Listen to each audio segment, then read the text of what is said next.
Vamos lá, galerinha, dar continuidade a mais uma aula de física, certo? Aula de número 4. Professora Emanuela Ingrid. E hoje a gente vai ver a segunda lei de Ohm. Pessoal, a segunda lei de Ohm, certo? Diz o seguinte: a resistência de um condutor homogêneo de seção transversal constante, ela é proporcional ao seu comprimento inversamente proporcional à área de sua seção transversal. Isto é, a resistência elétrica vai ser igual, certo?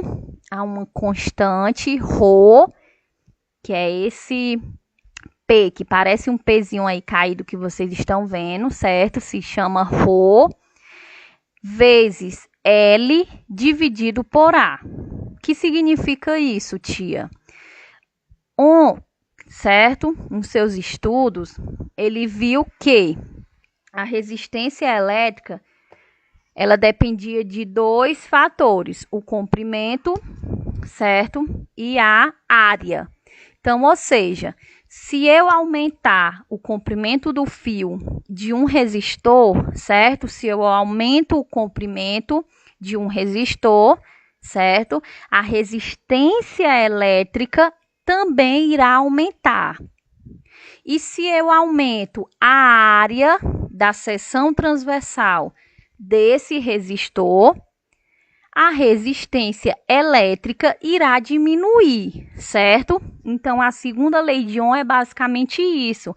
A resistência elétrica é o que a gente aprendeu a calcular na primeira lei de Ohm, nas aulas passadas, que é o R. Ela aumenta se o comprimento aumentar e diminui se a área aumentar. Ou seja, ela é proporcional ao comprimento e inversamente proporcional à área, ok? E aí, pessoal, essa constante de proporcionalidade, que é o ρ, certo? Ela é conhecida como a resistividade do material. Então, cada material, cada resistor, cada condutor, ele possui um valor para essa resistividade, certo? Para esse ρ. Observem aqui, certo? Aqui dá para a gente entender melhor essa relação entre o comprimento do fio e a resistência.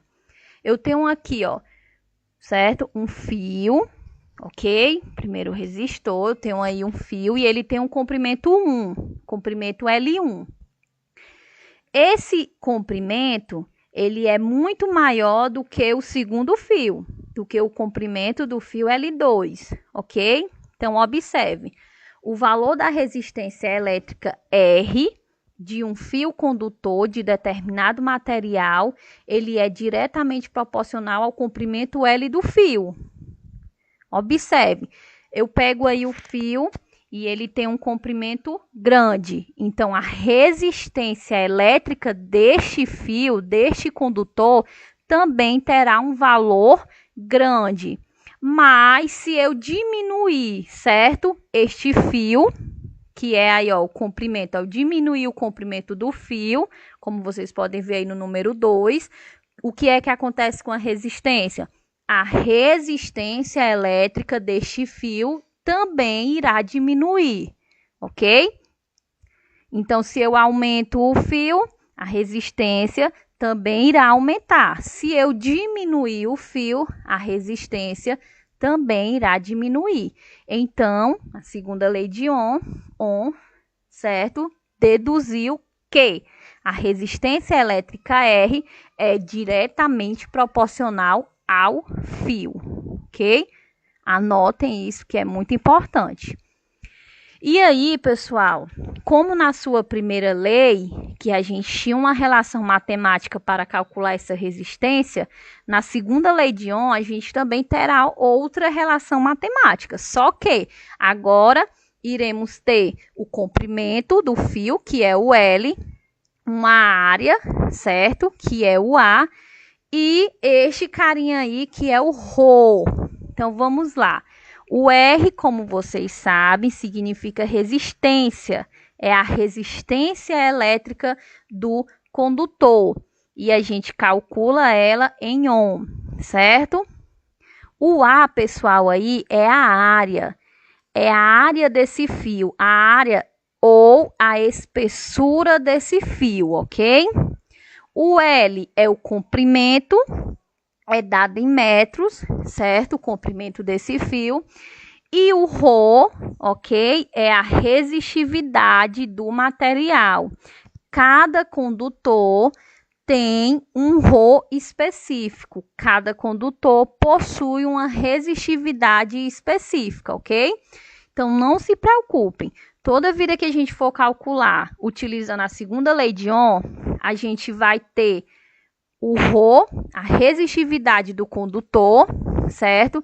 Iremos ter o comprimento do fio e iremos ter a espessura, que é a área, certo? Então, assim, hoje a nossa aula é mais para conhecer fisicamente essa segunda lei de Ohm, que fala sobre a resistência elétrica, mas que essa resistência ela depende de um comprimento e de uma área, ok? Nas próximas aulas a gente vai trabalhar essa equação com mais calma.